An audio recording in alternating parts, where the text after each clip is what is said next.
When people think about computers and data, a lot of times they think about things like machine learning and these artificial intelligence algorithms that do these incredibly complicated things.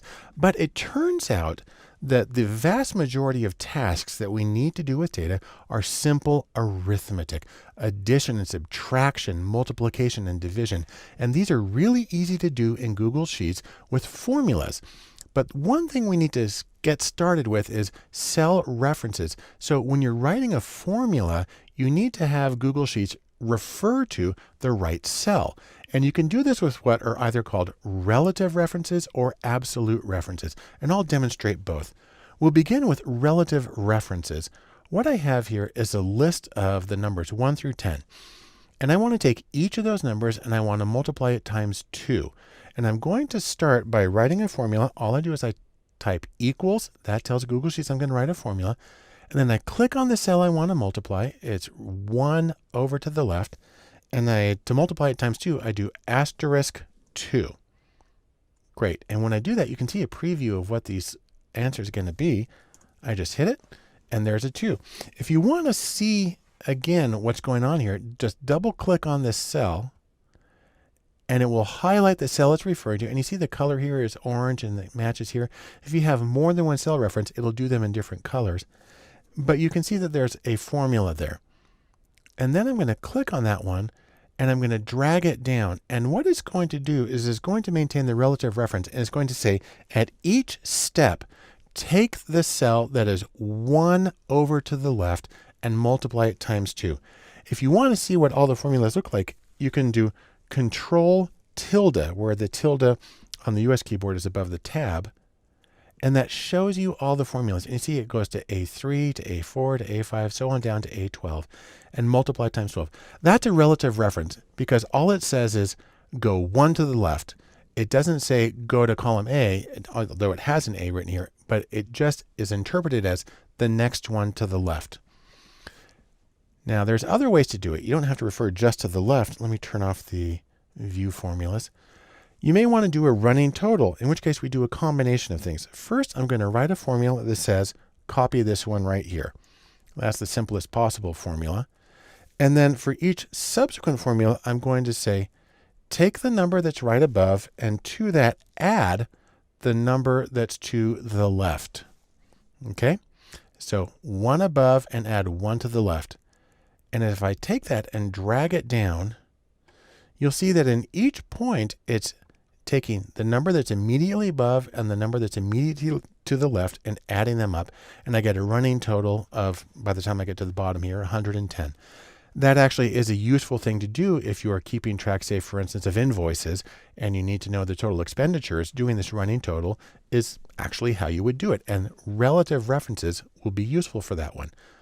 On the other hand, sometimes you say, don't just go 1 to the left or 1 above, but you need to tell it to refer to a specific column or a specific row, even when you're moving things around. That's where you get the idea of an absolute reference. Now, I'm going to multiply numbers in this little table, and I'll show you really how not to do it. We'll start by saying, I'm going to type in equals to say it's a formula. We'll take 1 to the left, and I'll type an asterisk to multiply, and I'll do it 1 to the top. Okay, 1 times 2 is easy, but watch what happens. If I drag that down, it's not going to do 5 times 2 here. It's doing 5 times 6. And if I drag that all to the right, then I end up with some really big numbers instead of, this should be 30 down here instead of 3 million. And so that's not what we want to do. I'm going to back that up. Instead, I need to tell it that when it goes to the left, it needs to always go to column E. And when it goes to the top, it needs to always go to row 2. But even though it always goes to column E, it will sometimes need to go to this number or this number or this number, depending on the row it's in. So we're going to do a combination of relative and absolute references. And the way to tell it to always go to one particular column or one particular row is to use a $sign. On the US keyboard, that's above the 4. And that says always go to E, although it can adjust the row. And over here, it says you can adjust the column, but always go to row number 2. And when I do that, watch what happens. I can drag that And now it works the way I want to. So if I click on this one, you can see it's multiplying that number and that number. If I click on this one, it's doing that number and that number. And if I do this cell, it's going 6 times 5, which is 30. And so that's one way to do it. Now, by the way, there is a more sophisticated way of using something called an array formula here, but that's a special circumstance, and I'm not going to get into that.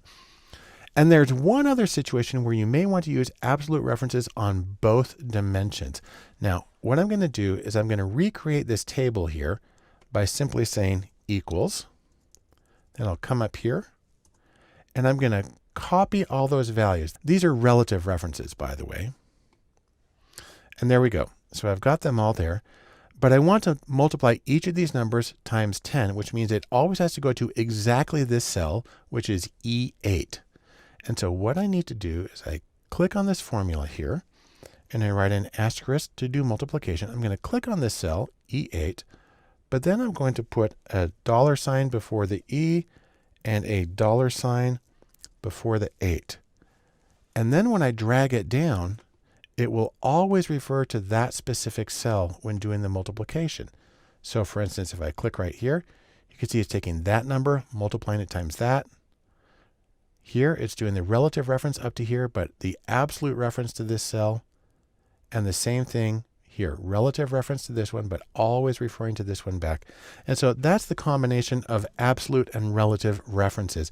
The way that you combine them gives you more flexibility in how you create your formulas and more power in how you set up your analyses.